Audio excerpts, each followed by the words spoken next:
Délivrées en 2009, elles sont arrivées à expiration le 31 mars 2021. Il s'agit des cartes nationales d'identité. En 2016, la Côte d'Ivoire a décidé de réformer son dispositif d'identification et d'état civil. Pour ce faire, la stratégie nationale de l'état civil et de l'identification en Côte d'Ivoire a été élaborée. Pour quelle ambition? Comment y parvenir? Quels sont les enjeux qui sous-tendent cette opération? Mesdames, Messieurs, bonsoir. Bienvenue dans cette émission spéciale sur le thème « Quelle est la nouvelle politique de l'identification et de l'état civil en Côte d'Ivoire ?» Pour en parler ce soir, un invité, le directeur général de l'Office national de l'état civil et de l'identification ONESI, M. Christian Ago Kodia. Bonsoir, Monsieur le directeur général. Bonsoir, madame. Bienvenue sur ce plateau. Merci encore. Et merci d'avoir répondu à l'invitation de la RTI. Seulement. Pour ce plateau spécial, cette émission spéciale, je ne suis pas seule. Bonsoir, Kolo Koulibaly. Bonsoir, Eliane et vous. Nous allons entretenir le directeur général, c'est vrai, et également les téléspectateurs. Oui, bien sûr, parce qu'on aura recueilli des questions via le code QR qui s'affiche sur l'écran. Parfait. Vous savez donc ce que vous avez à faire. Le code QR, vous le scannez et vous posez vos questions parce que ce sujet nous concerne tous. Le premier arrêt de cette émission spéciale est un sujet réalisé par Guedro, Ibrahim Touré, Ahmed Traoré, qui met en évidence l'importance du numéro national d'identification. Nous suivons ensemble cette émission, cet élément, et nous parlons par la suite sur ce plateau qui va durer 90 minutes. L'Office national de l'état civil et de l'identification, ONESI, a pour mission la mise en œuvre de la politique de l'état civil en liaison avec les officiers, les agents d'état civil et les autorités judiciaires. Après le 31 mars 2022, qui a consacré la non-extension de la validité des cartes nationales d'identité de 2009, l'Office national de l'état civil et de l'identification a amélioré son dispositif opérationnel afin de se rapprocher davantage de la population et de satisfaire le maximum des demandeurs. Plusieurs services et innovations ont été mis en œuvre. L'ONESI se rapproche du client, l'écoute et répond à ses besoins. Ça se fait ressentir par la mise en place de 2 services. Le call center qui est fonctionnel 6 jours sur 7 et joignable au 1340. Et par ce service-là, le client peut s'informer, il peut demander des orientations, il peut également formuler des requêtes. À côté du call center, nous avons le service réclamation qui dispose de plusieurs canaux de réception et de traitement des réclamations, notamment le traitement qui se fait par WhatsApp au 07 01 45 46 49. Nous avons également le traitement qui se fait par courriel sur www.réclamationceni@onesi.ci. La réclamation aussi se fait de façon physique dans tous les centres ONESI. Nous avons l'existence d'un centre VIP qui répond aux besoins des clients.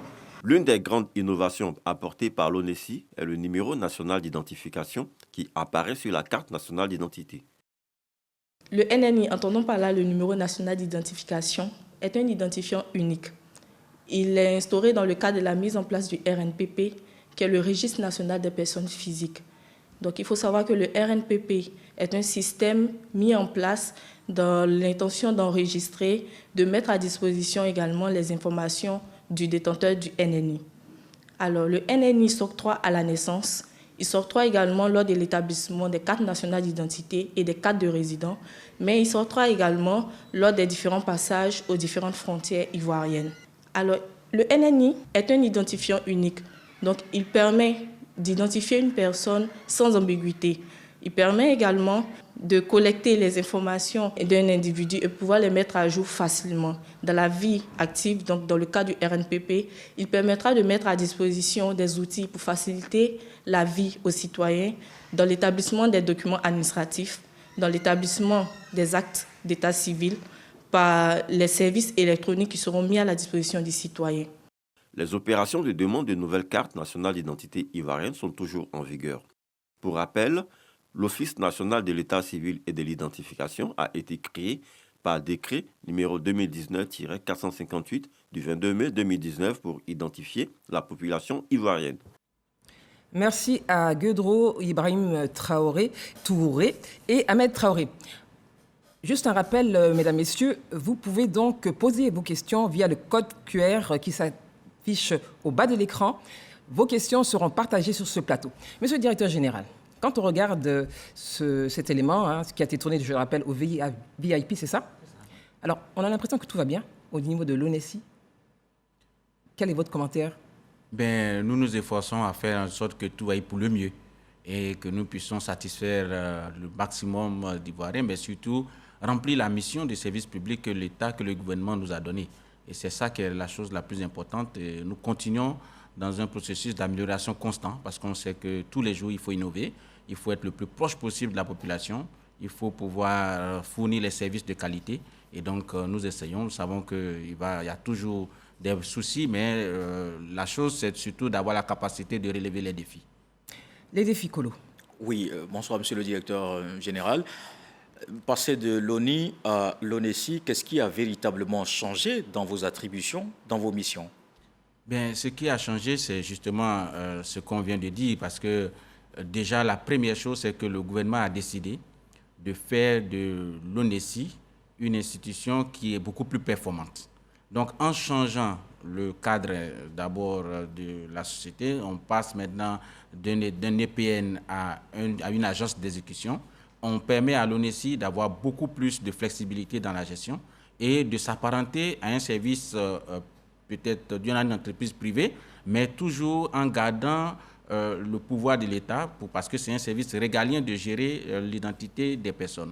Et donc, ça nous permet, nous, aujourd'hui, de pouvoir suivre la marche, d'être beaucoup plus performants. Un exemple précis, c'est que le service de digitalisation, ou bien quand on parle de l'identité, il y a beaucoup de systèmes informatiques, il y a beaucoup de systèmes d'information qu'on utilise. Et vous savez que c'est un domaine qui évolue très rapidement. Et donc, il faut une administration qui, elle aussi, peut suivre cette mutation beaucoup plus vite, qui a beaucoup plus de flexibilité.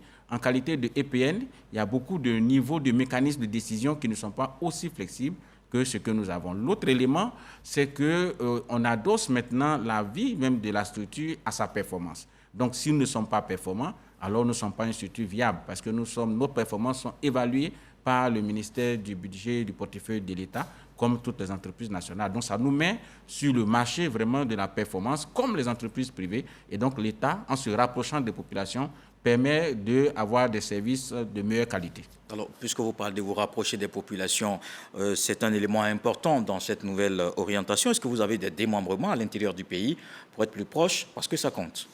Jusqu'à maintenant, l'ONESI avait à l'intérieur du pays des bureaux qu'on appelait des zones qui permettaient de cadrer le territoire.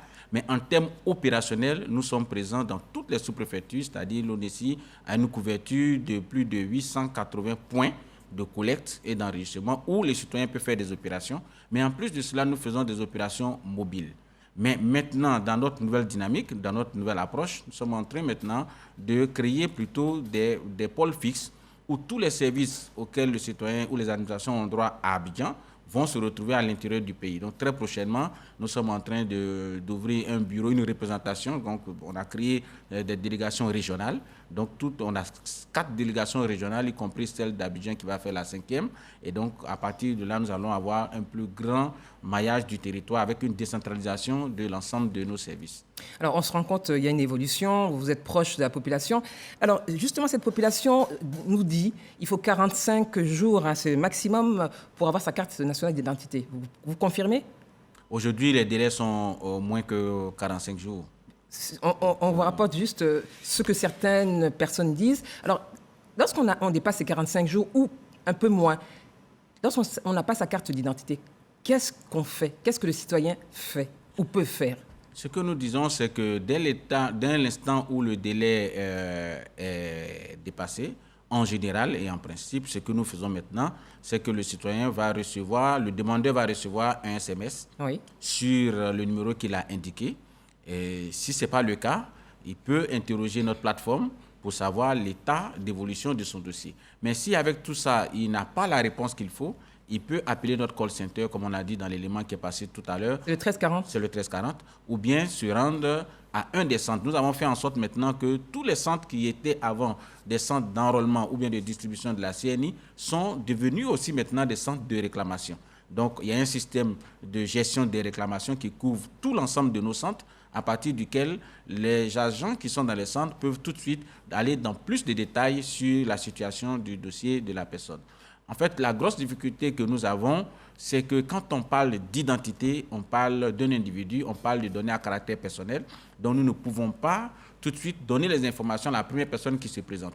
Il faut que nous soyons sûrs que nous parlons exactement aux demandeurs. Donc, ce qui fait que de plus en plus, notre dispositif essaie d'avoir la personne physiquement pour pouvoir lui dire, par exemple, qu'on n'a pas pu produire la carte parce qu'il manque tel élément dans le processus d'établissement de la carte nationale d'identité.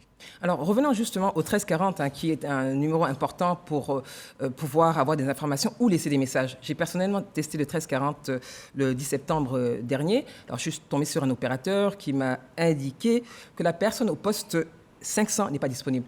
Alors, quand on est face à cette réponse, quelle est l'alternative justement pour pouvoir laisser un message et ou transmettre en tout cas vos services, le besoin du requérant? Vous savez, comme tout service, parfois, ce sont des humains. Donc, parfois, on peut trouver que peut-être la personne s'est déplacée ou pas, mais on a toujours une alternative. On peut laisser un message écrit par email à l'adresse réclamation@onesi.ci. Et donc, à partir de ces adresses, il y a toujours des gens derrière qui vont vous recontacter absolument. Et nous recontactons, même sur les réseaux sociaux, nous contactons les personnes pour essayer avec eux de trouver une solution à leurs préoccupations. On ne va pas ici dire qu'on fait du 100%, mais nous sommes en train de faire tout pour améliorer la qualité de ce service. Alors, c'est un acte qui est demandé tous les jours dans la vie quotidienne, dans l'administration, la CNI. Mais aujourd'hui, il y a un vrai défi, c'est comment relever le défi de la délivrance de la carte nationale d'identité aux demandeurs. Vous savez, quand on va parler de la carte nationale d'identité, il faut peut-être aujourd'hui situer la carte nationale d'identité comme un élément de fin. Parce que tout ne commence pas par la carte d'identité. Tout commence par votre état civil. Tout commence par votre enrôlement biométrique. Tout commence par les documents que vous allez prendre pour soutenir votre identité. Et aujourd'hui, le gouvernement a décidé de moderniser tout ce système en faisant en sorte que nous puissions faire un lien direct entre votre état civil et la personne que vous êtes et votre identification. Parce qu'on sait que quelqu'un peut changer d'identité. Ça se fait. Vous pouvez changer parce que vous êtes mademoiselle, vous devenez madame, ou bien vous pouvez décider de faire une adjonction sur votre nom ou un retrait. Donc, les faits d'état civil qui peuvent changer d'identité d'une personne évoluent. C'est pourquoi le gouvernement a décidé d'opter pour la biométrie qui sert de base comme couche pour y adjoindre l'identité. Donc, lorsque vous venez pour demander une carte, ça veut dire que tout ce processus-là doit être complet. On doit pouvoir avoir toutes les informations nécessaires pour que les mentions qui vont figurer sur la carte ou les informations que nous allons mettre sur cette carte-là puissent être conformes à ce que vous avez dans la base. Et donc, lorsque on n'a pas cela, alors il faut voir dans quel contexte, quels sont les éléments, quelles sont les démarches qu'il faut pour le remplir. Et pour cela, le gouvernement a prévu une panoplie de textes de loi qui permettent aux citoyens aujourd'hui de ne pas rester sans identification, parce que c'est ça qui est la volonté du gouvernement, c'est que tous les citoyens puissent bénéficier de leur identification et exister légalement au niveau de l'État du Côte d'Ivoire. Alors, on se rend compte qu'il y a des efforts qui sont faits. On l'a dit tout à l'heure, les téléspectateurs peuvent intervenir. Je crois que Kolo, vous avez des questions. Oui, justement, sur la CNI, il y a Soumoro qui nous dit, par exemple, pourquoi les cartes nationales d'identité mettent autant de temps pour que le citoyen, in fine, l'obtienne? Il faut dire que c'est variable. Autant des personnes vont dire que la carte nationale met autant de temps, mais il y a des personnes qui ont la carte d'identité peut-être dans une semaine, dans les 2 semaines. Aujourd'hui, notre délai moyen, il est de 14 jours. 14 jours. Voilà, donc en fait, les cas sont individuels puisque l'identité est individuelle. Je peux vous donner un exemple. Vous avez 2 personnes ou toute une famille qui arrivent pour faire leur carte nationale d'identité. Chacun est né dans des endroits différents. L'époux est né peut-être à Dembokro, l'épouse est née à Touba. Donc, chacun est dans un registre différent. S'il se trouve qu'ils font l'enrôlement le même jour, s'il se trouve que notre système, quand on interroge le centre d'état civil de Touba, on nous dit que la mention de l'extrait date de naissance de cette personne dans le livre, dans le registre d'état civil n'existe pas, vous allez voir que le système va procéder à la production de la carte de celui où les informations sont complètes, en attendant que nous recherchions les informations sur ce qui manque. Parce que tant que nous n'avons pas cette correspondance, Nous n'allons pas pouvoir produire une carte parce que cette carte ne servira pas à ce citoyen et ne servirait pas à la construction de notre pays. Donc nous sommes obligés d'aller avec ce citoyen parce que ça peut ne pas être de sa faute. Parce qu'on a vu dans ce pays qu'il y a des registres d'état civil qui ont été détruits, il y a des registres d'état civil qui n'existent pratiquement plus, il y a des gens où l'extrait date de naissance ne se retrouve pas dans le registre, ou parfois même la mention sur votre registre et sur votre extrait et dans le registre ne sont pas conformes. Dès l'instant où, à la place, on termine votre nom par un H, et moi j'en suis souvent victime parce que mon nom c'est Ago, mon prénom c'est Ago, il n'y a pas de H, mais il y a des Ago avec un H. Mais dès l'instant où vous avez un extrait de date de naissance où on voit que Ago c'est avec un H et que dans le livre d'état civil il n'y a pas de H, vous voyez que déjà c'est deux mentions qui sont différentes. On ne peut pas produire une carte parce qu'on ne sait pas laquelle utiliser. Donc c'est tout ce système-là qui ajoute des délais variables au cas par cas, mais dans la majorité des cas, lorsque toutes les informations sont réunies et que toutes les cohérences sont établies, la carte ne met pas plus de 14 jours.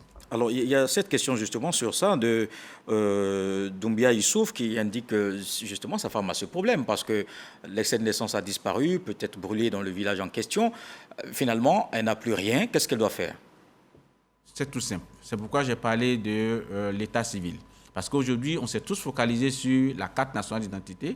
Qui est importante pour les actes de tous les jours. Elle est importante. Mais elle trouve sa naissance dans votre état civil. Parce que c'est au niveau de l'état civil que l'État peut prendre les informations vous concernant. Donc, il faut partir d'abord de l'état civil. Dans ce cas de figure, déjà, les tests ont été mis en place parce que le gouvernement a pris en 2018 une loi spéciale. Une loi spéciale en 2018, c'est la loi de 2018-863 du 19 novembre 2018 qui institue une procédure spéciale de déclaration de naissance et de rétablissement d'identité. Et puis de retranscription des actes. Donc, à travers cette loi, déjà, tous les actes qui ont disparu ou toutes les personnes qui ne se retrouvent pas dans les registres d'état civil peuvent venir et puis se faire réinscrire dans ces registres. Et cette loi a été prorogée par décret pris en Conseil des ministres le 22 décembre 2021 pour une durée de 3 ans. Donc, pendant cette période, ça nous permet de reconstituer les États et puis de faire en sorte que les personnes qui n'ont pas de registre ou les personnes qui ont ce que je peux appeler une dualité dans leur état civil, parce que parfois, ils utilisent 2 extraits de date de naissance avec des âges différents. Pour tout ça, l'État a pris des dispositions pour que le citoyen puisse pouvoir bénéficier d'une seule identité qui sera maintenant collée à sa biométrie. Alors, et c'est à l'ONESI de constituer ce fichier qui sera fiable. Vous vous donnez combien de temps pour avoir ce fichier? L'ONESI constitue ce fichier, le RNPP, Registre national des personnes physiques, avec le concours des autres administrations.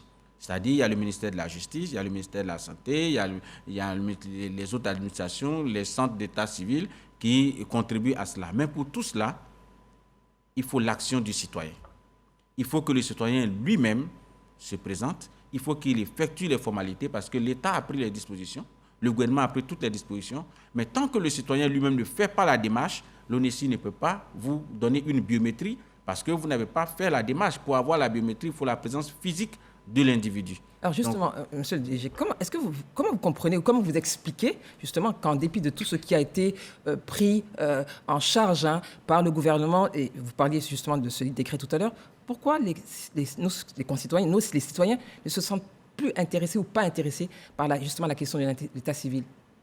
On pense que déjà, il y a le fait que ce ne soit pas aussi modernisé, le fait que les gens éprouvent des difficultés à effectuer des formalités, a aussi contribué. Mais il y a aussi l'information, il y a aussi la raison qui nous pousse à bénéficier de votre antenne pour être sur ce plateau, parce qu'on a constaté que plusieurs personnes ont des difficultés pour avoir la carte nationale d'identité, tout simplement parce qu'il y a un problème ou un souci au niveau de l'état civil. Et donc, les personnes ne savent pas qu'elles pouvaient utiliser, par exemple, la loi spéciale qui a été prise par le gouvernement et prorogée encore pour 3 ans.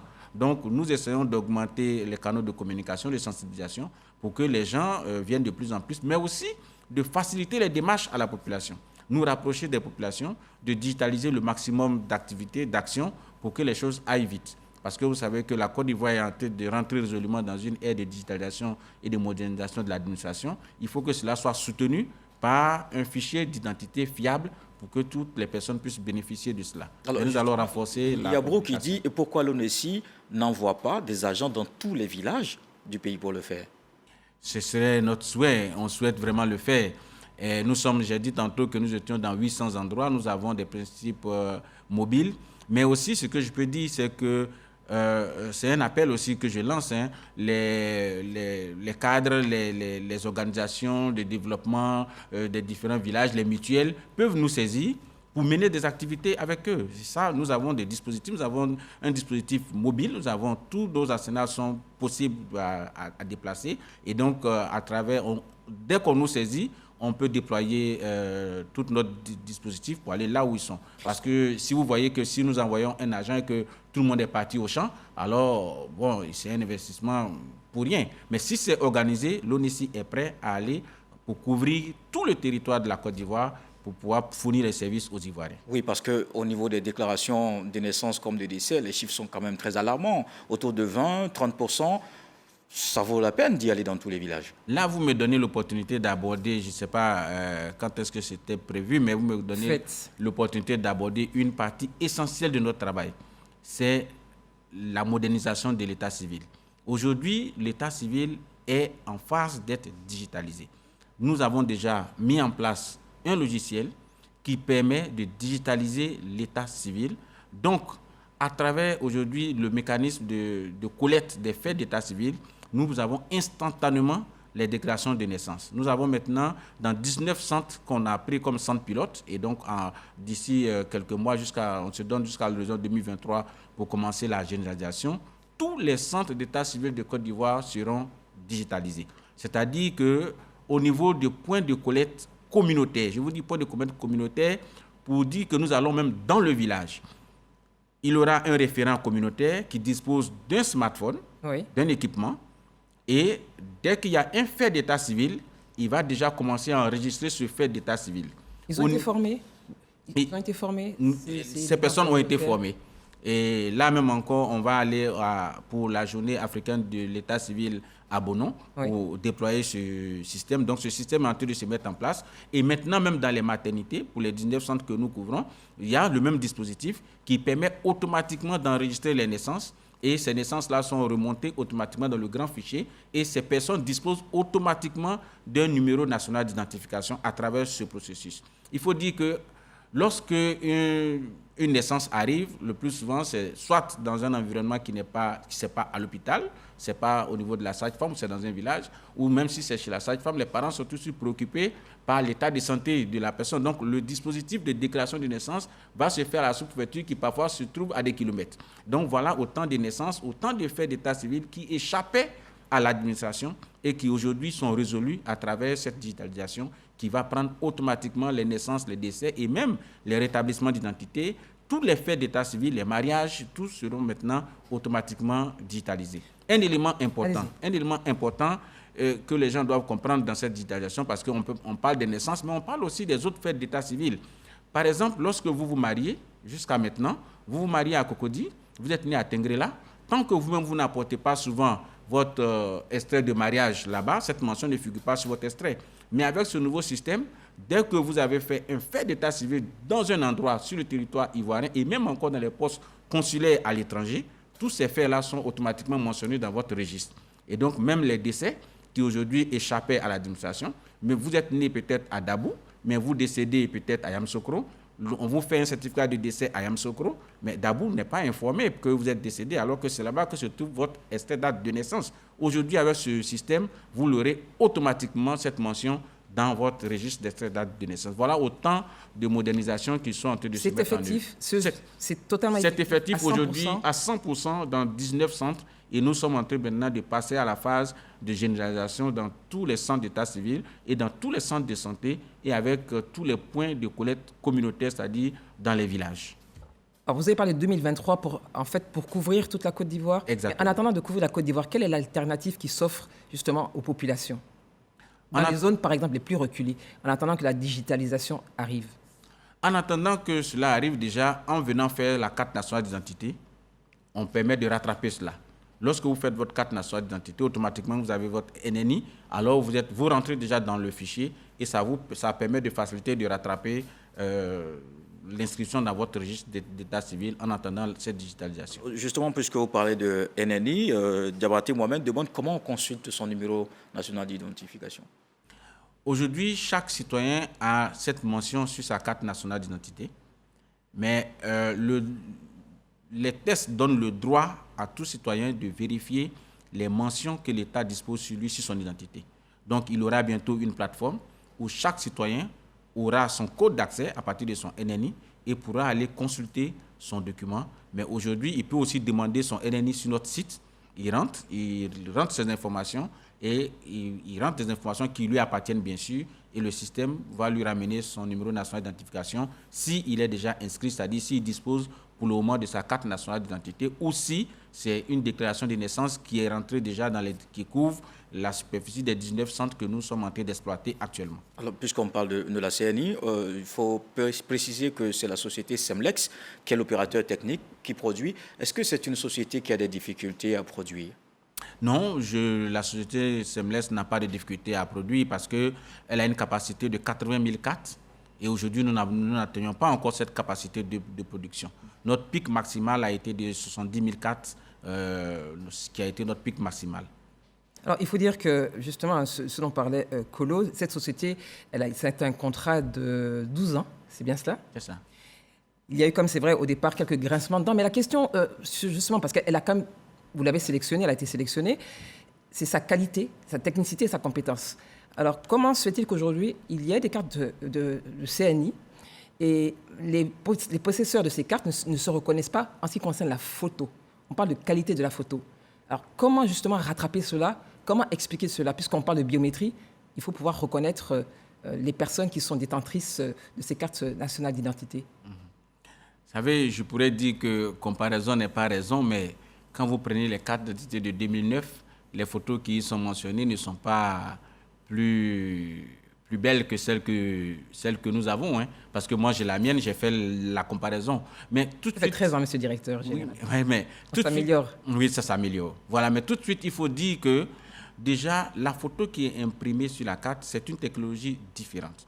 Vous avez une photo sur la carte, mais cette photo ne sert pas à peut-être faire des opérations artistiques. Elle sert tout simplement à vous identifier. Mais la photo que nous avons dans le système, c'est une photo de haute résolution qui répond aux normes ICAO, qui sont des normes de voyage, qui sont des normes internationales et qui ont une certaine réglementation sur la qualité de la photo. Mais pour les besoins de l'impression, nous imprimons sur la carte avec un processus laser. Et le processus laser n'est pas en couleur, justement, parce qu'aujourd'hui, la différence, c'est que la photo est incrustée dans la carte. Donc, toute altération de la photo amène à l'altération automatique de la carte. Donc, c'est un processus de sécurisation de la carte qui, malheureusement, ne nous permet pas de faire de belles photos couleurs pour que les gens soient contents. Mais nous avons privilégié la sécurité plutôt que de privilégier la cosmétique. Monsieur le directeur général, est-ce la cosmétique, cosmétique ou sécuritaire? Est-ce que quelqu'un qu'on ne reconnaît pas sur la carte nationale d'identité, est-ce que c'est une question de cosmétique? Non, on ne peut pas aller jusqu'à dire qu'on ne reconnaît pas la personne parce que quand vous prenez une photo, vous la prenez dans des conditions différentes. Vous avez aussi vos émotions, vous avez la façon dont vous vous présentez, mais je ne peux pas dire que nous produisons une carte où on ne reconnaît pas la personne, parce que s'il s'agit de cette personne qui a bien pris cette photo, alors il n'y a pas de raison qu'on ne puisse pas reconnaître la personne, parce que c'est une appréciation personnelle. Là, je m'inscris en faux.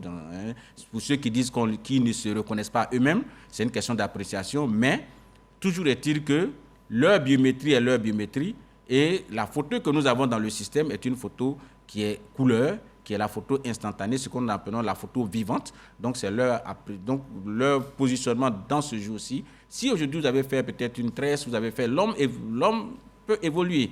Donc, dire qu'on ne le reconnaît pas, mais le système prend des mesures ou des données techniques qui permettent de vous identifier, quelle que soit votre posture. Parce que dans la photo qui est prise, il y a un traitement qui est derrière, qui fait un algorithme qui permet toujours de vous reconnaître. Parce que la position, par exemple, l'écartement entre les yeux, l'écartement de la bouche, la distance entre le nez et la bouche, tout ça, ce sont des algorithmes qui sont embarqués dans cette carte. Donc, on ne peut pas dire que vous ne vous reconnaissez pas, mais l'algorithme qui est là fait de telle sorte que, quel que soit l'endroit où vous allez vous présenter, la photo est toujours reconnue. Et ceux qui ne se reconnaissent pas, je les invite à essayer. Nous avons des terminaux de vérification d'identité. Ils peuvent faire l'essai, ils verront si on ne va pas les reconnaître. Je pense que la question qui a été posée, vous avez donné la réponse et ces personnes suivent cette émission.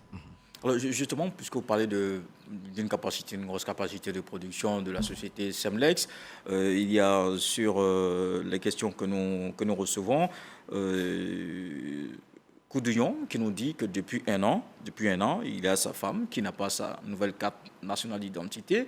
Et je suis sûr qu'en dehors de ce cas, il y en a bien d'autres, évidemment. Pourquoi ça met autant de temps alors que vous avez dit que c'est des semaines le délai? Je reviens encore sur la question pour dire que c'est variable. Donc, le cas de M. Coudouillon, il doit avoir absolument, et aujourd'hui, nous sommes de plus en plus à l'aise pour évoquer ces différents cas. Donc, il a forcément un cas, il a forcément un élément qui fait qu'on ne peut pas produire la carte. Et pourquoi? Il y a une multitude de cas.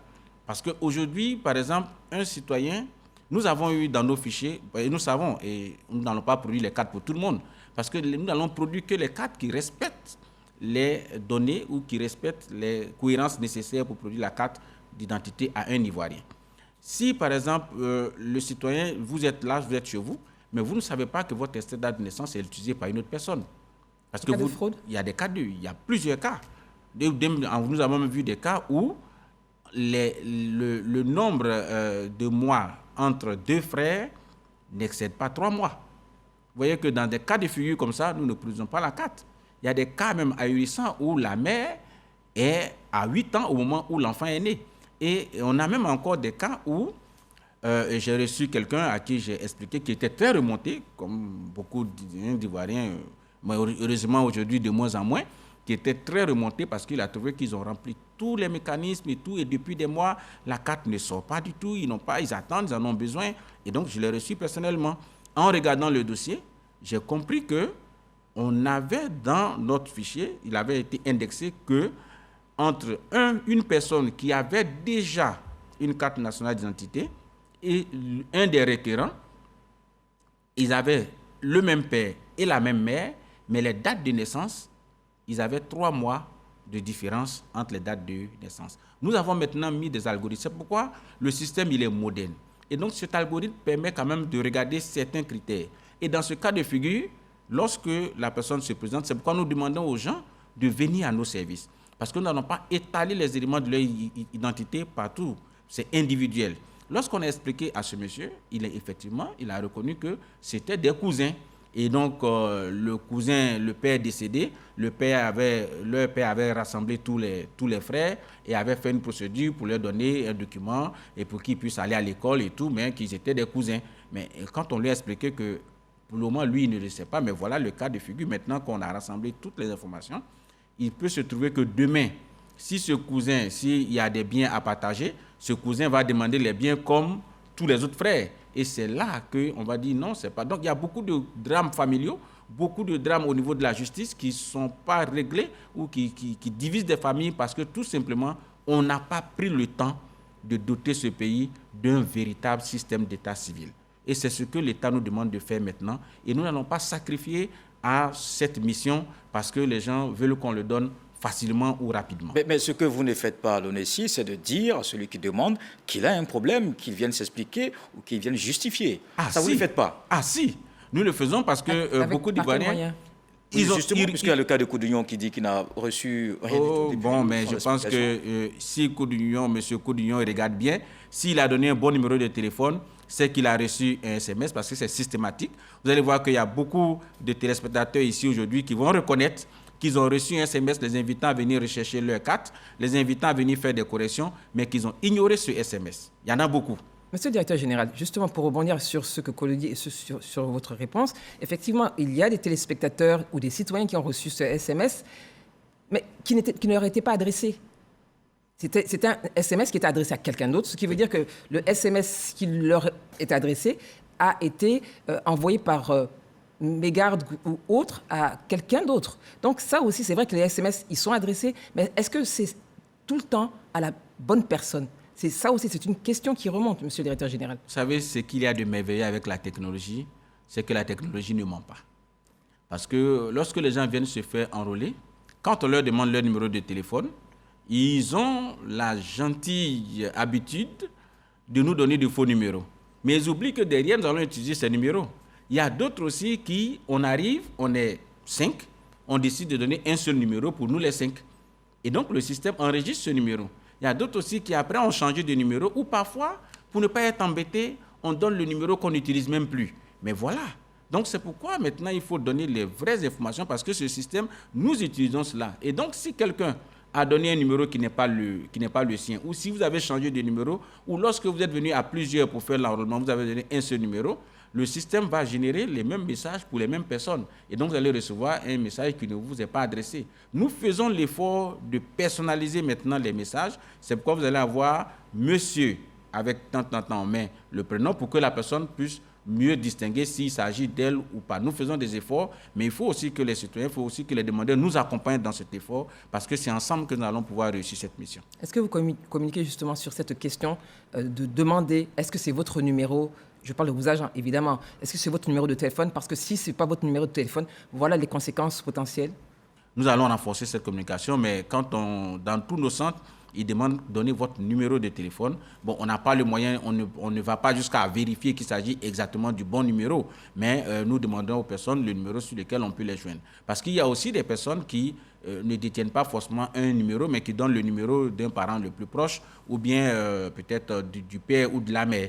Donc, bon, nous faisons en sorte de leur donner nous donner le numéro sur lequel on peut vraiment les joindre, mais il arrive que parfois, soit la personne a voyagé, ou le numéro n'est pas disponible, ou bien qu'elle a tout simplement changé de numéro, ou même encore que le numéro a été réattribué, par exemple, par l'opérateur à quelqu'un d'autre.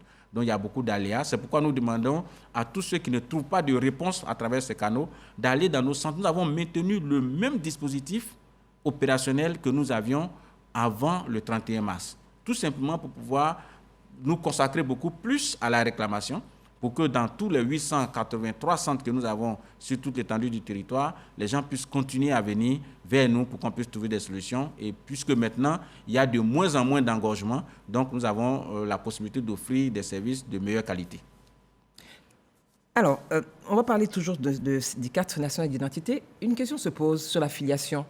L'ancienne carte, donc, il y a la filiation, et la nouvelle, il n'y a pas la filiation. Certaines personnes se sont retrouvées dans des administrations ou commissariats et on leur demande la filiation des parents. Donc, il n'y a pas de preuve. Alors, pourquoi, justement, avoir changé cette méthode ou la filiation qui simplifiait donc les démarches des populations? Vous savez, nous sommes en train de faire une mutation vers un nouveau système d'identification. Un nouveau système d'identification qui fait en sorte qu'on identifie une personne de façon unique à travers sa biométrie. Donc, on n'identifie plus à travers forcément la filiation. La filiation permettait de différencier deux personnes qui ont quasiment les mêmes caractéristiques de nom et de date de naissance pour les différencier avec le nom des parents. Mais aujourd'hui, puisqu'on vous identifie avec un numéro national d'identification unique, donc, même si vous avez les mêmes parents, mais vous êtes unique à part votre biométrie. Donc, déjà, cette référence-là permet déjà de vous identifier, donc plus nécessaire. Et là, il y a une loi, la loi de 2013-450 du 19 juin 2013, qui est relative à la protection des données à caractère personnel, qui fait que nous ne pouvons que communiquer les données suffisantes et nécessaires pour vous identifier. Et donc, la mention de vos parents n'est plus obligatoire. Mais je comprends un peu le mal que les gens ont actuellement dans cette phase transitoire, c'est que le système n'est pas encore déployé partout. Il faut qu'il y ait une adaptation. Et c'est dans cela que nous avons des rencontres avec les administrations, avec les banques, avec l'association professionnelle des banques et établissements financiers. Nous sommes accompagnés en cela par la BCAO qui nous aide. Et on fait en sorte qu'au fur et à mesure que nous avons une masse critique d'utilisateurs, les systèmes aussi vont accompagner, vont se moderniser. Et bientôt, plus besoin d'avoir le nom des parents absolument. Mais cependant, ce sont des informations qui figurent dans l'état civil. Et puisque nous faisons un lien directement avec l'état civil, je vous ai parlé tout à l'heure du fait qu'on ne pouvait pas éditer une carte d'identité parce que les deux parents, la date de naissance de l'enfant et de la mère, il n'y avait même pas 5 ans ou 7 ans ou 8 ans. Donc, c'est parce que nous avons ces informations-là qui peuvent être communiquées lorsque nécessaire. Donc, ces informations existent bel et bien, mais aujourd'hui, nous mettons sur la carte des informations suffisantes et nécessaires. Mais encore, je vous donne un autre élément qui est un élément de sécurité. Avec l'ancienne carte, toutes vos informations sont affichées sur la carte. Donc, lorsque quelqu'un prend cette carte, il détient toutes les informations vous concernant et peut accomplir des formalités administratives à votre place. Il peut aller faire la mutation de votre terrain, parce que s'il doit remplir des formulaires, il a toutes les informations, il écrit comme vous. Mais aujourd'hui, avec la nouvelle carte, si même par hasard, par mégarde, quelqu'un vous la subtilisait, la personne ne peut pas utiliser parce que lorsque la personne va vouloir renseigner les informations complémentaires sur vos parents, elle ne pourra pas disposer de ces informations-là qui, derrière, sont mises à disposition de l'administration. Donc, du coup, on va tout de suite déceler le faux et le vrai. Donc, c'est plutôt dans le but de protéger les populations, de garder les informations qui les concernent, que l'État a voulu que nous puissions les sécuriser. Monsieur le directeur général, il y a problème parce que dans un commissariat donné ou dans une administration, il n'y a pas le nom, prénom du père, de la mère. On vous les demande alors que, par exemple, vous ne l'avez pas forcément en tête, la date de naissance surtout de la mère, du père. Ce n'est pas toujours évident. On vous le demande absolument, mais ça pose problème parce que vous ne l'avez pas. Qu'est-ce que vous faites? Bien, à moins d'être atteint d'une déficience psychique ou mentale, oublier le nom de ses parents, ça peut arriver, mais c'est assez rare. Et la date de naissance, naissance de votre père, de votre mère, ce sont des informations, jour, mois, année? Oui, ce sont des informations que les gens ont le plus souvent, mais encore, nous avons une autre solution. C'est laquelle? Les administrations ont maintenant accès à un terminal de vérification d'identité et ont accès maintenant de plus en plus, sont en train de se mettre en place, ont accès à notre base de données. Donc, il suffit simplement d'interroger notre base de données avec les éléments nécessaires pour qu'on puisse retourner à cette administration tout le complément d'informations. Nous sommes en train même d'aller loin. C'est que maintenant, on va même dématérialiser la carte nationale d'identité pour que vous n'ayez pas forcément à la porter sur vous. Parce qu'aujourd'hui, on est très heureux lorsqu'on va dans un aéroport, on a un système digital, mais la carte nationale d'identité est aussi digitalisée. Aujourd'hui, il y a un problème dans un commissariat donné. Il y a eu par exemple un choc entre deux individus. Ils ont leur nouvelle carte nationale d'identité. Ils arrivent, monsieur, nom, prénom de papa, maman, date de naissance, etc. Qu'est-ce qu'ils font en ce moment précis, là où votre tribunal n'y est pas? Ce qu'ils font jusqu'à maintenant, tous les commissaires, tous ceux qui ont besoin de ces informations, qui ne peuvent pas l'avoir à partir de la personne qui est physique devant elle, nous contactent et nous mettons à disposition cette information. Ce jour-là, il est 22h30, on vous appelle. Vous savez que pour donner une information sur une personne, il faut l'autorisation des juges. Bon. Donc, il faut ça veut dire que ce ne sera pas possible. Mais non, ça veut dire donc, il y a problème avec ça. Il faut respecter la loi. Il ne faut pas vouloir sauter la loi. La loi, il faut la respecter. La loi aujourd'hui dit que pour qu'on puisse communiquer des informations, il faut une réquisition d'un juge. Donc, il faut passer par ce processus. Et donc, nos forces de sécurité le savent et l'utilisent. C'est pourquoi, lorsque vous êtes en face d'un agent de police, c'est du déclaratif que vous faites. Maintenant, lui, quand il veut vérifier, il vient vers l'administration avec la réquisition, parce qu'il faut protéger le droit du citoyen. Il ne faut pas qu'on puisse dire qu'il faut mettre l'information tout simplement, mais lorsque le droit du citoyen n'est pas protégé, alors l'État n'a pas pris les dispositions nécessaires et c'est ce que le gouvernement nous demande de faire, c'est ce qui est en train d'être mis en œuvre pour que chaque citoyen se sente aujourd'hui protégé dans son droit et dans son identité. Monsieur le directeur général Kolo, nous allons attaquer le second sujet. Nous parlons donc des nouveaux mécanismes d'enregistrement des faits d'état civil. Alors, quels sont-ils justement, ces nouveaux mécanismes d'enregistrement des faits d'état civil, de façon succincte? Aujourd'hui, le nouveau mécanisme, il est entièrement digitalisé. Et donc, on fait en sorte que tous les faits d'état civil puissent être enregistrés rapidement dans une base de données qui est le Registre national des personnes physiques et qui nous permet de donner un identifiant unique à chaque citoyen pour que cet identifiant-là le suive de sa naissance ou bien du moment où il l'a obtenu jusqu'à son décès. L'avantage, c'est que avant, vous pouvez demander maintenant votre extrait de naissance, mais il faut parcourir des kilomètres, envoyer quelqu'un dans un cas ou aller dans votre centre d'état civil pour aller obtenir seulement qu'une copie de votre extrait de date de naissance. Mais maintenant, avec ce système digitalisé, lorsque vous avez votre NNI, lorsque vous avez votre carte nationale d'identité, puisque c'est relié à votre état civil, vous pouvez être à Washington, vous pouvez être à Danané ou à Abidjan et interroger la base de données, demander un extrait de date de naissance et l'obtenir automatiquement de façon sécurisée. Ça, c'est ce que le système apporte pour pouvoir faciliter la vie aux citoyens. C'est effectif? C'est effectif pour les 19 centres. À partir de 2023, nous sommes en train de passer à l'échelle. Je vous ai dit que nous allons aller bientôt à Bonon pour aussi mettre ce système. Nous avons commencé à privilégier les endroits où on a le plus faible taux de déclaration pour pouvoir permettre aux déclarations de naissance et l'enregistrement des faits d'état civil de s'améliorer. Et l'expérience a montré que nous avons multiplié quasiment par 2 les enregistrements des faits d'état civil. Alors, de façon globale, quels sont les différents problèmes que vous avez rencontrés et qui vous ont amené à adopter cette stratégie de modernisation de l'état civil? Il faut dire que c'est une vision du gouvernement parce que la stratégie nationale de l'état civil a été mise en œuvre depuis 2018.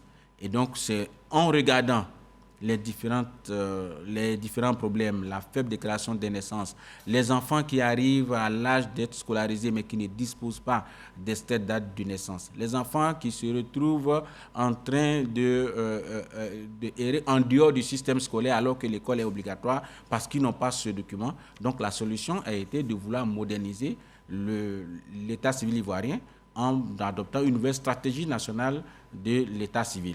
Et cette stratégie nationale veut que aujourd'hui, les faits soient enregistrés le plus proche possible du lieu de leur création. Donc, c'est ce qui a fait que l'outil le plus adéquat, c'est la dématérialisation. Et donc, aujourd'hui, nous avons dématérialisé totalement et nous avons fait les tests qui fonctionnent. Et donc, nous sommes en train d'aller à l'échelle. Mais aussi de faire en sorte que les gens ne peuvent pas avoir 2 extraits de date de naissance. Parce qu'avant, vous pouvez avoir un extrait de date de naissance dans un centre d'état civil, mais comme les bases de données ne se communiquaient pas, alors quelqu'un a 3 ou 4. Mais ce n'est pas ça l'objectif principal. L'objectif principal, c'est de faire en sorte que le citoyen puisse disposer de son document le plus rapidement possible et que tous les faits d'état civil soient enregistrés le plus vite possible. C'est ça l'objectif principal et offrir les meilleurs services. Vous parlez du numérique, ça veut dire que vous allez doter toutes les localités et même les administrations partenaires de terminaux, évidemment, pour que la déclaration de naissance soit aisée. Aujourd'hui, est-ce que vous pouvez nous faire un point, de façon vraiment un point précis, sur le déploiement de cette technologie, surtout auprès des populations, je le précise, des zones reculées? Déjà, pour vous rassurer, nous avons, avec l'appui du partenaire technique SEMLEX, 15 000 terminaux qui sont déjà dans nos locaux. 15 000 terminaux qui sont en train d'être déployés dans nos locaux. Et donc, le déploiement se fait avec une formation des agents d'état civil, avec les sages-femmes, avec les points de collecte communautaires, c'est-à-dire les référents communautaires qui apprennent à utiliser cet équipement. Donc, on est en train de le déployer et au fur et à mesure, nous avons les équipements pour déployer et nous faisons aussi les formations qui vont avec pour que tout le monde soit dans la même base de données et surtout faire en sorte que ce que nous avons connu par le passé ne se répète pas. Parce que lorsque un accident arrive dans un centre d'état civil, ou que nous savons que les registres sont brûlés, sont détruits, ou même encore la qualité de la conservation, parce que c'est du papier. Et vous savez que ici, les conditions de température de conservation des papiers, on a des extraits de date de naissance qui sont détruits, qui sont des registres qui parfois n'existent plus. Et alors, ce citoyen se retrouve sans identité, sans base légale. Et donc, avec ce système, on va numériser tout ce qui est déjà existant et faire en sorte que les nouvelles entrées soient automatiquement enregistrées et disposent automatiquement d'un NNI pour faire en sorte qu'aujourd'hui, même si peut-être le registre physique disparaît, automatiquement, on peut reproduire ce registre parce qu'il est dans un serveur central. Et donc, on est en train de, jusqu'à décembre 2022, je crois qu'on aura atteint pratiquement... Dans quelques mois, hein? Oui, bien sûr, puisque l'opération continue. Jusqu'à maintenant, on est en train de, au fur et à mesure que nous finissons une localité, on avance et on va couvrir bientôt tout le territoire national. M. Kolo a parlé de plan. Je pense que déjà le plan, il se décline d'abord dans la sensibilisation. Donc, la sensibilisation des acteurs. Parce que nous allons maintenant vers les acteurs pour leur donner le nouveau changement, ce système pour qu'il y ait une conduite de changement. Parce que les gens, habituellement, la sage-femme, elle a 3 feuillets qu'elle remplit et vous donne un feuillet. Et le parent, au lieu d'aller au centre d'état civil, il retourne chez lui à la maison avec le feuillet. Il y a un délai de déclaration. Et ce délai, il passe et on se retrouve maintenant avec un enfant qui n'a pas de cette date de naissance. Mais maintenant, la sage-femme le fait automatiquement. Donc, la formation est faite... C'est peut-être ceux qui ont la chance d'aller dans les hôpitaux où il y a des sages-femmes, mais ceux qui sont dans les villages reculés, donc à la maison, dont la dame a accouché dans le village. On ne souhaite pas parce qu'aujourd'hui, vraiment grâce à la politique sanitaire, de plus en plus, les centres de santé sont un peu partout. Mais en plus, si ce cas arrive, on a parlé des points de collecte communautaires qui sont des agents de la communauté, qui sont désignés par la communauté. En général, c'est le chef de village ou en tout cas un référent que nous formons à manipuler cet outil et qui automatiquement enregistre ce fait d'état civil là maintenant qui va dans la base de données. Et une fois validé, l'officier d'état civil valide et puis ça devient un extrait d'acte de naissance. Alors justement, aujourd'hui, jusqu'à ce jour, on est le 13 septembre, combien de référents ou de leaders communautaires avez-vous formés? Parce que c'est important sur le numérique. Ce n'est pas peut-être leur habitude, mais vous comptez sur eux justement pour faire en sorte que dans les zones les plus reculées, cette question d'état civil soit réglée.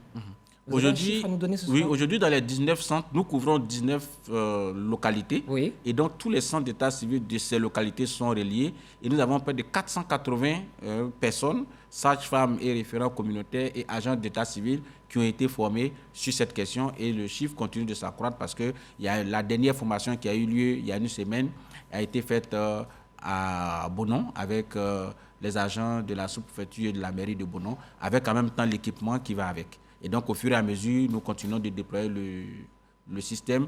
Et je voulais aussi dire que nous avons dans ce mécanisme-là l'appui de l'Union européenne à travers le projet Civipol qui nous aide aussi à communiquer et à déployer nos services.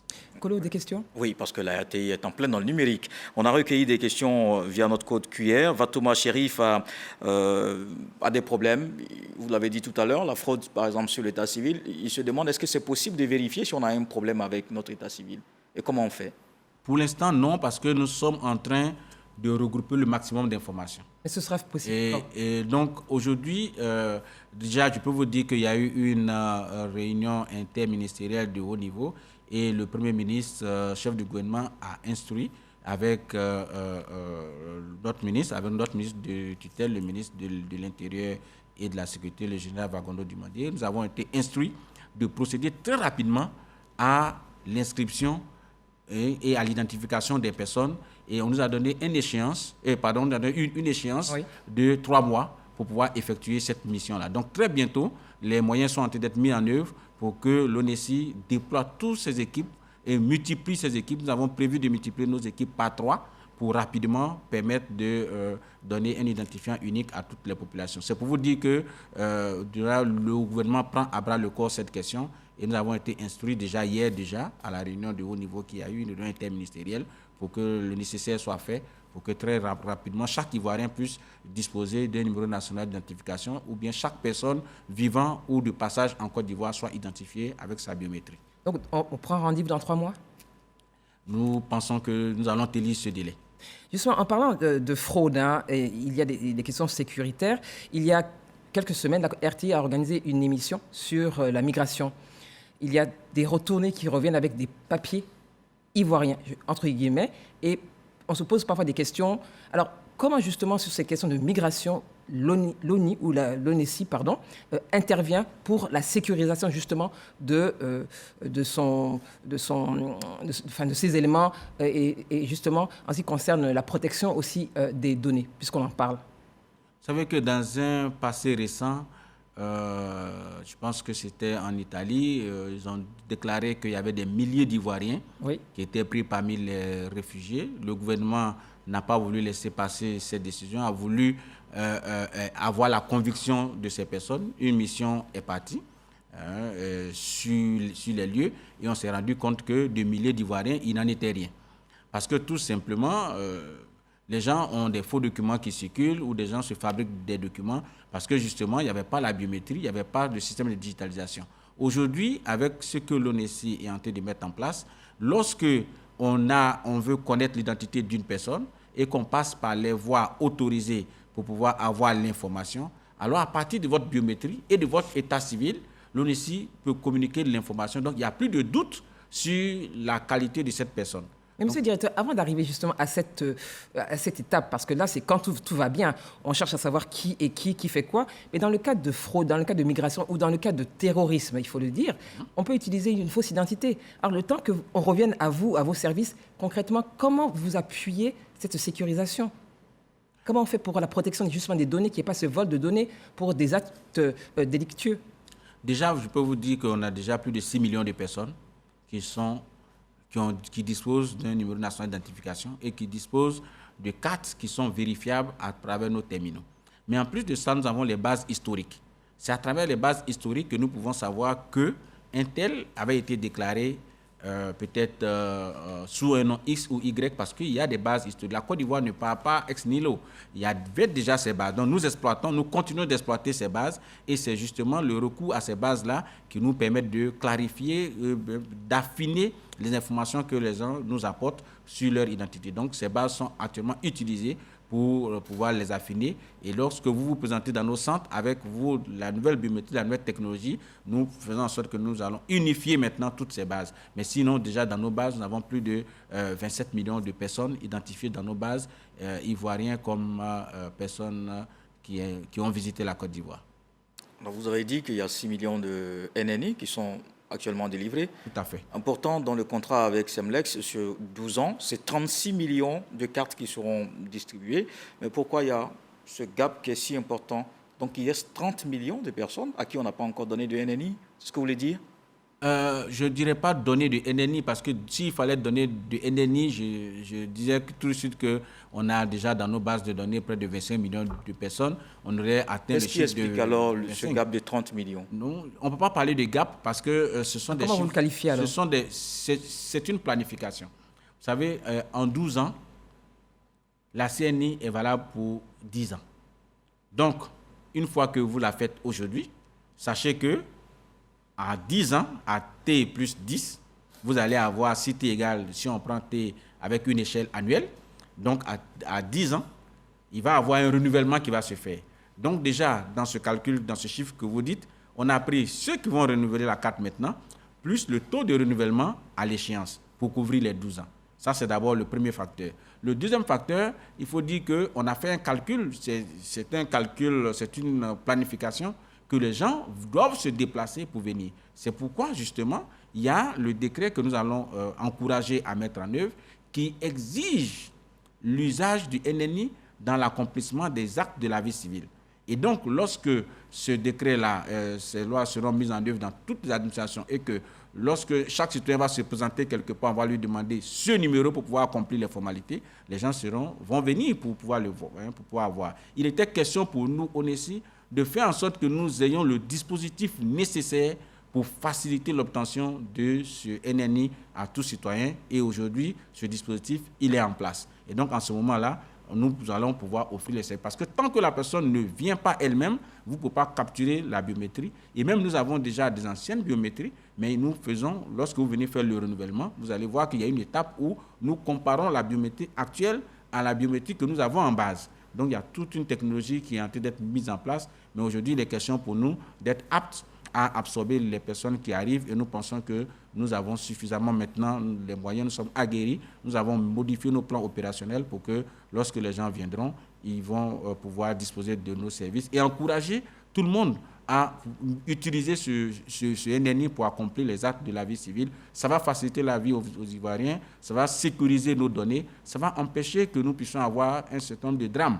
Parce que vous voyez, lorsque quelqu'un peut retirer de l'argent à votre place, vous ne pouvez pas imaginer le drame que cela peut causer s'il s'agit de peut-être offrir des soins de santé ou de scolariser un enfant. Et ça, ce nombre de cas-là sont légion. Nous nous sommes intéressés tout à l'heure, il y a quelques jours, à une structure, à une fêtière qui s'intéresse aux agents de change et de retrait d'argent, parce que tout simplement, c'est là que l'appauvrissement des populations se faisait. Les gens font des transferts, ils vont travailler, ils font des transferts à leurs parents, et d'autres personnes utilisent des subterfuges pour venir retirer leur argent. Et donc, nous avons donné... C'est le cas le plus récurrent? C'est des cas récurrents.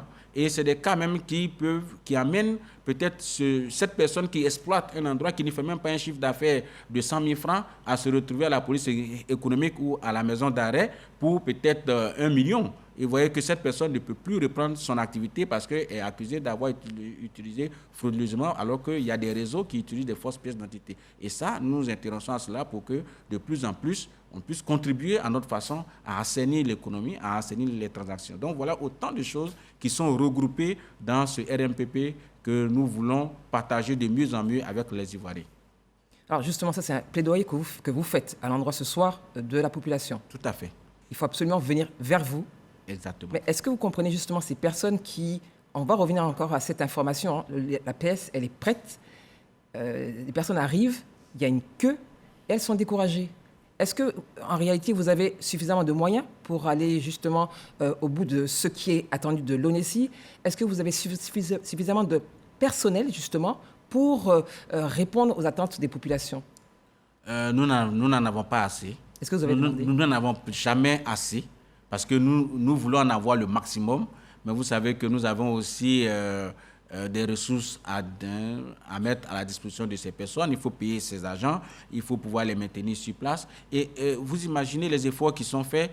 Nous avons maintenu le même dispositif que lorsque la carte d'identité devait arriver à expiration de décembre 2021 jusqu'à ce jour. Et malgré que l'expiration de la carte soit arrivée au 31 mars, nous avons maintenu le même dispositif. Mais vous imaginez que lorsque un agent est dans un centre et que toute la journée, il ne reçoit que 5 à 10 personnes, ou bien que dans le mois, il ne reçoit qu'une personne, nous mobilisons des équipements, nous mobilisons la connexion Internet, nous mobilisons les salaires d'un agent, et donc, parce que les gens ne viennent pas, et nos centres ont des cartes qui sont produites, mais les gens ne viennent pas les chercher. Nous dépensons de l'argent. Distribution. Alors, il faut revoir la distribution peut-être? Non, parce que le nouveau système fait en sorte que c'est la personne elle-même physiquement qui doit retirer sa carte. Il faut qu'elle en soit informée. Et donc, il faut qu'elle soit informée et nous envoyons des SMS. Nous avons notre site Internet où les gens peuvent aller consulter le statut de leur carte et nous avons nos centres. Tout le monde n'a pas accès, même si c'est vrai que Internet est très développé en Côte d'Ivoire, mais dans les zones reculées, tout le monde n'a pas accès à Internet. Dans les zones reculées, ce que nous faisons, nous avons l'appui des comités locaux d'identification qui sont présidés par les sous-préfets et nous organisons des distributions parce que, je prends un exemple, à Azopé, par exemple, notre bureau de la base qu'il faisait, à chaque fois qu'il y a des réunions à la sous-préfecture, ils invitaient les leaders communautaires à venir regarder les cartes qui étaient prêtes. Et les leaders communautaires choisissaient, soit le pasteur de l'église dit ça c'est un de mes fidèles, soit le chef dit que ça, celui-là, il appartient à la communauté et ainsi de suite. Et ils faisaient ce classement. Et avec ces leaders communautaires, ils organisent des séances de distribution, même les dimanches dans les églises, pour qu'on puisse être sûr de trouver ces personnes. C'est pour vous dire que l'État fait sa part, mais c'est un système pour lequel chacun doit jouer son rôle. C'est-à-dire que les gens doivent venir. Nous aussi, nous avons des efforts à faire. Nous avons plus d'efforts à faire et nous allons continuer de faire le maximum d'efforts. Ça, nous n'allons pas vraiment ménager nos efforts pour cela. Mais il faut aussi que quelque part, les gens ouvrent leurs portes pour que nous puissions aller vers eux et leur remettre les cartes. Mais nous allons continuer de trouver tous les mécanismes nécessaires pour nous rapprocher des gens. Mais lorsque votre carte est prête, interrogez-vous, venez la chercher, demandez-nous, mettez-nous à défi, posez-nous des questions pour que nous puissions améliorer nos services. Alors, je pense qu'il faut qu'on s'intéresse aussi aux Ivoiriens de la diaspora qui sont hors du pays. Il y a par exemple Zachary qui estime que sa carte d'identité est prête. Il est en Mauritanie, il ne sait pas comment il obtient sa carte. Je veux qu'on élargisse au fait d'état civil de façon globale et aborder la question des Ivoiriens hors du pays. Comment ils font justement pour se faire établir une pièce dans cette vision de modernisation, bien sûr? Bien. Aujourd'hui, déjà, pour ceux qui étaient des passages en Côte d'Ivoire et qui ont pu se faire enrôler et qui ont eu un message ou bien qui ont consulté notre site, on leur a dit que la carte est prête, ils peuvent aller sur notre site. Nous avons maintenant dématérialisé ce processus et nous avons ouvert une plage de retrait spéciale sur notre site internet www.onesi.ci. Ils vont voir dans nos services, ils vont voir retrait spécial. Et donc, il y a un formulaire qu'ils renseignent et à la suite, ils donnent alors, à travers ce formulaire, une procuration à une personne tierce. Ils n'ont plus besoin de se déplacer pour venir en Côte d'Ivoire pour apporter la procuration. Ils téléchargent la procuration et nous faisons les vérifications nécessaires. Nous appelons, nous faisons toutes les concordances et nous remettons la carte à la personne qu'ils ont désignée à travers un mécanisme spécifique qui va acter que la carte a été retirée. Parce que chaque carte comporte une clé d'identification individuelle qui peut être désactivée par nos systèmes ou activée. Donc, c'est lorsque la carte est retirée que cette clé est activée. Et donc, de la puce sur la carte? Exactement. Donc, nous avons déjà résolu ce problème pour ceux qui ont fait la carte et qui ne sont pas en Côte d'Ivoire pour le retrait. Mais quelle est la durée, justement, Entre la demande, ils vont sur Internet, il y a cette procuration. Combien de temps cette personne qui est en Mauritanie peut attendre pour recevoir justement cette carte? Le cas concret de cette personne en Mauritanie, si elle va sur notre site même cette nuit, oui. Elle accomplit les formalités. Le lendemain matin, la personne qu'elle a désignée, avec les contacts téléphoniques qu'elle a mis, le lendemain matin, la personne est contactée. Lui aussi, en Mauritanie, est contacté par nos services pour confirmation. Et alors, la personne est invitée à se présenter à un guichet pour retirer cette carte-là. Donc, c'est quelque chose qui peut se faire maximum en 48 heures. Ce n'est pas long comme la position de la carte, c'est juste des formalités administratives pour être sûr que la personne nous a bel et bien donné un mandat pour remettre la carte à une tierce personne. Parce que vous savez que c'est un document d'identité. Et maintenant, pour ceux qui n'ont pas encore fait la carte mais qui sont à l'étranger, nous avons récemment, et je salue au passage l'ambassadeur de la Côte d'Ivoire à Bruxelles, l'ambassadeur Dosso, qui nous a agréablement reçus avec toute son équipe. Nous avons pu faire des tests à l'ambassade de Côte d'Ivoire en Belgique et les tests se sont avérés concluants. C'est-à-dire que depuis Bruxelles, nous avons enrôlé un citoyen ivoirien qui a renouvelé sa carte et nous avons eu l'information dans le système ici, dans nos serveurs à Abidjan, de façon instantanée. Et donc, le processus de production de la carte a été mis en œuvre et la carte est produite. Et donc, aujourd'hui, nous sommes en train de travailler avec le ministère des Affaires étrangères pour que nous puissions harmoniser alors ce système et le déployer maintenant à l'échelle dans toutes les ambassades. Parce que vous savez que ici, dans un pays, on utilise l'euro, dans un autre pays, on utilise le dollar. Donc, il y a une harmonisation qu'il faut faire et il y a un plan de formation des agents dans ces postes communautaires et dans ces postes consulaires qu'il faut faire avant de pouvoir déployer le service. Si vous me demandez en termes de délai, oui, nous faisons tout pour qu'au plus tard, à la fin de cette année, en décembre, nos concitoyens puissent s'enrôler à partir de là où ils sont dans les ambassades. Toutes les ambassades. Toutes les ambassades, parce que le système maintenant, il est actif, il a été testé et il a prouvé qu'il fonctionne et que les données arrivent sans intrusion aucune dans notre serveur central. Alors c'est bien de produire, mais il faut qu'in fine, le citoyen hors du Côte d'Ivoire reçoive sa carte. Vous allez peut-être prévoir un dispositif pour leur envoyer Quand je vous parle du mécanisme, c'est que nous avons pris tout le dispositif en compte. On a besoin de savoir. De l'enrôlement. Est-ce que vous allez leur envoyer ces cartes? Exactement, la carte va repartir et ils vont recevoir la carte au lieu d'enrôlement. Comment cela va se faire? Nous allons rentrer dans les détails parce que c'est aussi une protection de oui, mais nous allons utiliser déjà les moyens qui sont là de transport. Vous savez, aujourd'hui, à travers même une compagnie nationale que nous avons ici, nous pouvons tout de suite, dès que la carte est produite, l'envoyer. Mais nous avons maintenant un mécanisme de tracking des cartes, un peu maintenant. Donc, nous savons exactement où se trouve chaque carte. Donc, aujourd'hui, les cartes qui seront produites seront acheminées de façon contrôlée dans les ambassades. Donc, il y a un système de dispatching de cartes qui est aujourd'hui fait. C'est ce qui nous permet d'orienter les cartes dans les différents bureaux et nous allons déporter ça à l'international. Et donc, on a déjà fait des tests et ça marche. Les tests ont été concluants. Et donc, maintenant, nous allons passer à l'échelle. La marge d'erreur? Oui, il y a toujours une marge d'erreur dans toute œuvre humaine, mais nous faisons tout pour minimiser. En termes d'erreur, par exemple, nous avons connu des cas où des gens qui se sont enrôlés, par exemple, à Cocody. Vous savez, Cocody est grand. Et donc, comme on était dans une période d'affluence, pour justement permettre aux gens d'être à l'aise, on avait fait des opérations décentralisées dans plusieurs endroits. Mais après, on a fait en sorte qu'on puisse dispatcher un peu le volume sur les différents centres que nous avons en maintenant la commune. Ce qui fait que quelqu'un qui s'est fait enrôler, par exemple, au commissariat du 22e, pouvait retrouver sa carte à la mairie centrale de Cocody, par exemple, pour justement faire en sorte qu'il n'y ait pas d'engorgement. Mais aujourd'hui, nous ne sommes plus là. Aujourd'hui, le lieu d'enrôlement est maintenant le lieu de retrait de la carte. Et même encore, le citoyen a la possibilité de demander une réaffectation de sa carte. Il consulte et dit, bon, je me suis fait enrôler.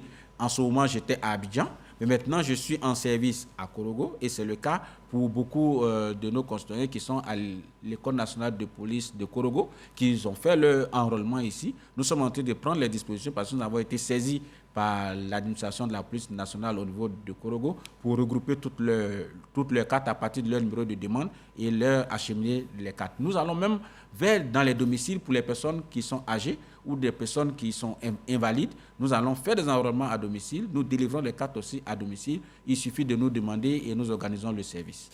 Alors, en attendant la modernisation de l'état civil, il y a des problèmes. Il y a par exemple Koulibaly Alimata qui dit que je désire avoir ma CNI et on m'a récemment informé que le numéro de mon extrait de naissance a été réattribué. Alors, comment elle fait dans ce cas? Voilà. Donc, vous voyez que aujourd'hui, nous sommes assez confortables parce que nous avons pu catégoriser tous les cas de figure pour lesquels nous ne délivrons pas la CNI. Donc, nous avons un motif pour chaque cas de figure. C'est pourquoi nous voulons que les citoyens viennent pour que nous traitons ensemble. Dans un cas comme ça, ça veut dire que l'extrait date de naissance, quelqu'un d'autre l'a utilisé comme je l'avais évoqué en début d'émission. C'est un cas de fraude? Oui. Ça peut être un cas de fraude, mais nous ne sommes pas qualifiés pour le déterminer, mais nous savons qu'il y a beaucoup d'intentions de fraude derrière. On a vu beaucoup de cas de personnes... Une erreur aussi? Ça peut être aussi une erreur, parce que vous savez, jusqu'à présent, et c'est pourquoi la stratégie nationale de modernisation de l'état civil est importante. Avant, pour faire l'extrait date de naissance, l'agent regarde le registre et il saisit sur la machine à dactylographier ou bien sur l'ordinateur et il imprime. Il y a l'erreur humaine déjà qui est là. On peut mettre à la place d'un 8, on peut mettre un 6, et là, ça fait un extrait différent. Et donc, aujourd'hui, en faisant en sorte qu'on ne prend toute l'information qu'à partir du même serveur, et l'homme n'a pas d'action humaine à faire pour écrire quelque chose, on conserve toujours la même qualité de l'information qui n'est pas dénaturée au fil de son utilisation. Donc, dans le cas de cette dame, je lui conseillerais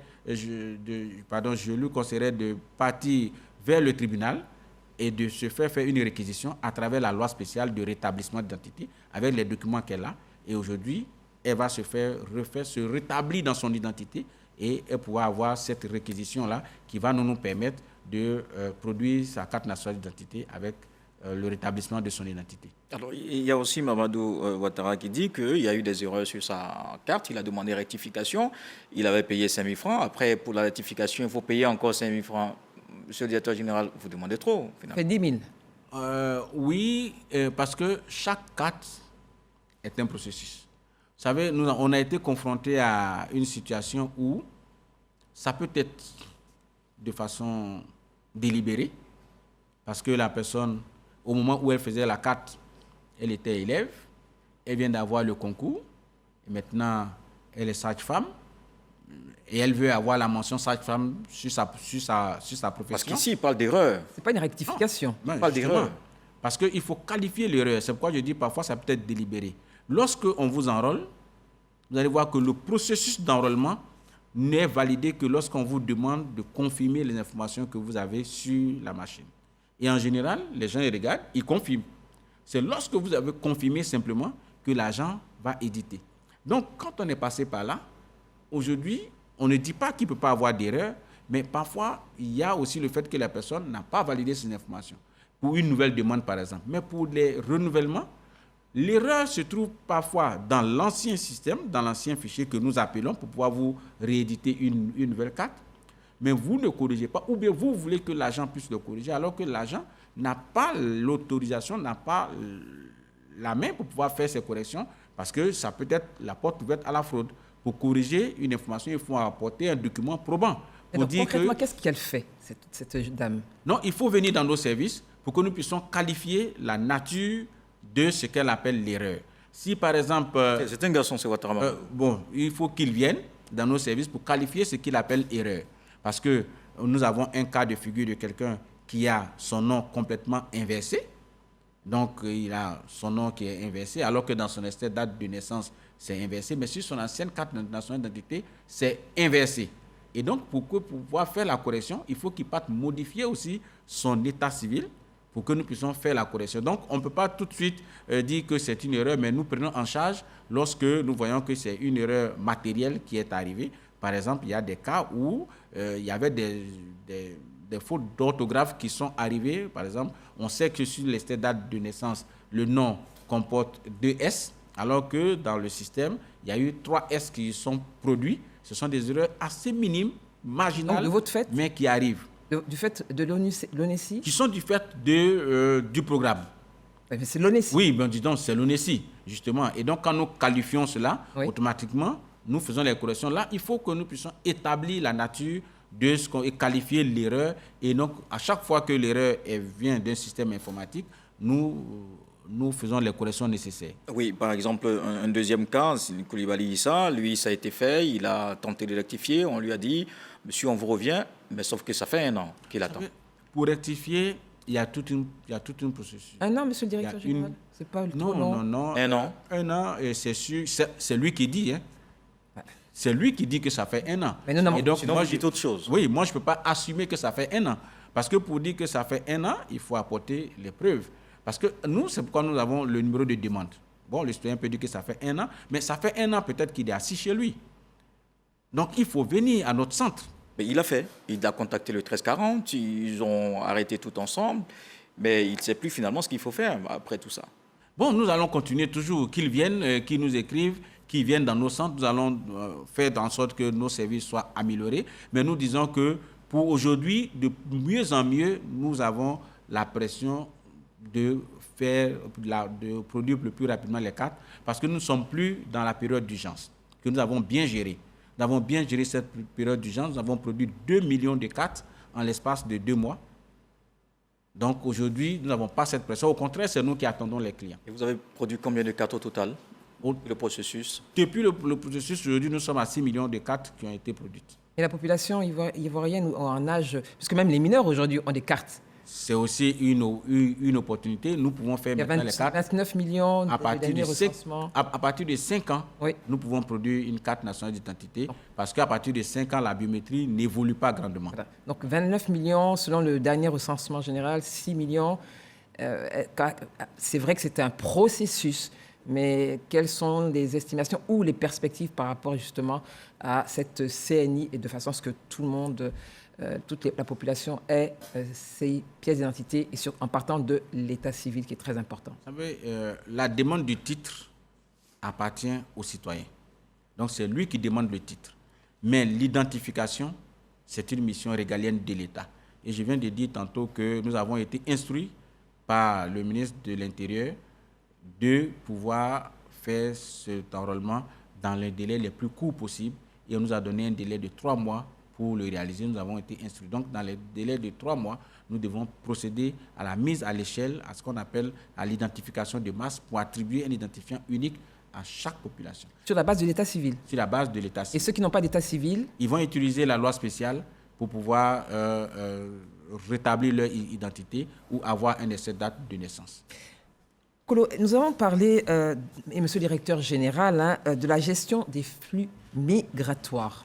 Alors c'est une gestion, comme on dit, très importante pour tout pays, et qui s'appuie effectivement sur un état civil fiable, en ce qui concerne également le fichier national d'identité biométrique. Alors monsieur le directeur général, comment justement on gère ce flux migratoire à votre niveau? Aujourd'hui, il faut dire que nous avons l'établissement de la carte de résident. C'est-à-dire, lorsque quelqu'un veut venir en Côte d'Ivoire, il fait une demande de visa, et les tests disent qu'après une durée de 3 mois sur le territoire ivoirien, il doit absolument se faire enrôler pour obtenir la carte de résident. Donc déjà, nous sommes en lien avec tous les opérateurs qui sont au niveau de l'aéroport pour que ce fichier-là soit centralisé, pour que chaque personne qui arrive en Côte d'Ivoire soit automatiquement enregistrée. Il faut dire qu'au niveau terrestre, il y a encore des défis. Il faut le reconnaître. Parce que nos frontières, les postes frontières sont à des postes fixes, mais les gens peuvent passer à plusieurs endroits. Les frontières sont poreuses. Elles sont poreuses. Mais ce que je veux dire, c'est que le fait que l'administration va maintenant exiger le NNI pour l'accomplissement de tous les actes, ça veut dire que toute personne qui vit en Côte d'Ivoire ou qui est entrée en Côte d'Ivoire, quel que soit le moyen, une fois qu'elle entre sur le territoire et qu'elle veut utiliser les services publics, sera obligée de se faire enregistrer. Nous allons enregistrer en amont, mais aussi ceux qui n'auraient pas pu se faire enregistrer parce qu'ils sont passés par des voies où nous ne pouvons pas déployer tout le contrôle, donc auront à se faire enregistrer et à travers l'accès aux services publics. Pour demander un numéro de téléphone, il va falloir produire son NNI. Pour pouvoir ouvrir un compte bancaire, il va falloir produire son NNI. Pour prendre un avion, il va falloir produire son NNI. Quand vous entrez, il va falloir produire son NNI. Et c'est en cela que nous allons, au fur et à mesure, faire le maillage pour que le fichier, le RNPP, soit alimenté pour tous ceux qui transitent et pour tous ceux qui résident sur le territoire.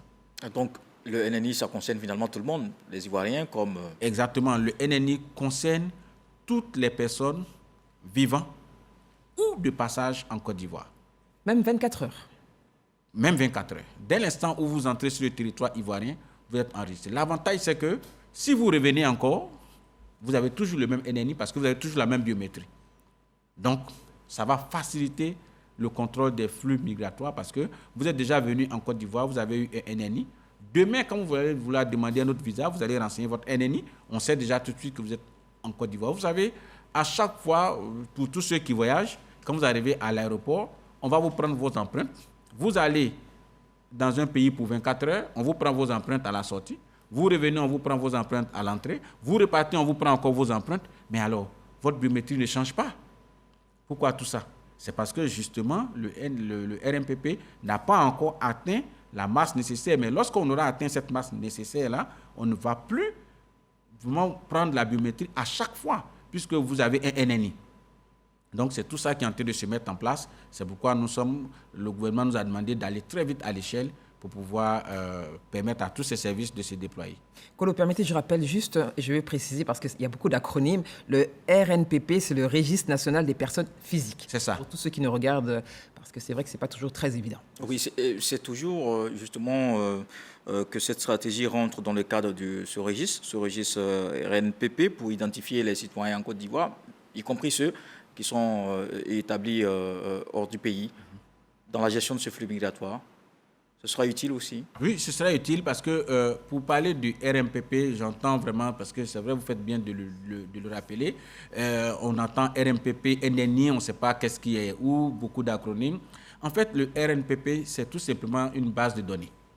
Une base de données, et comme beaucoup de municipalités maintenant dans leur effort de modernisation le font. Aujourd'hui, quand vous allez dans certaines municipalités pour vous établir un extrait de date de naissance, vous voyez que c'est avec l'imprimante. Ils regardent dans une petite base et puis donc ils ont ces bases-là.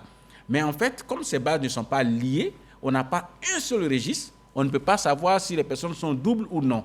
Donc vous voyez qu'on met tout ça dans un registre et maintenant, chaque personne est classifiée dans ce registre. Si vous êtes un Ivoirien, vous êtes dans la partie des Ivoiriens. Si vous êtes de passage, vous êtes dans la partie. Donc, on a cette grande base de données informatiques qui est centralisée à l'ONESI et qui permet maintenant de gérer, mais de faire en sorte que votre identité que vous avez pour établir votre carte nationale d'identité, c'est la même identité que vous devez utiliser pour faire votre passeport. C'est la même identité que vous devez utiliser pour avoir votre permis de conduire. Et donc, vous ne pouvez plus changer. Donc, c'est tout ça que nous mettons dans la base qui va servir à alimenter l'identité pour tous les services qui ont besoin.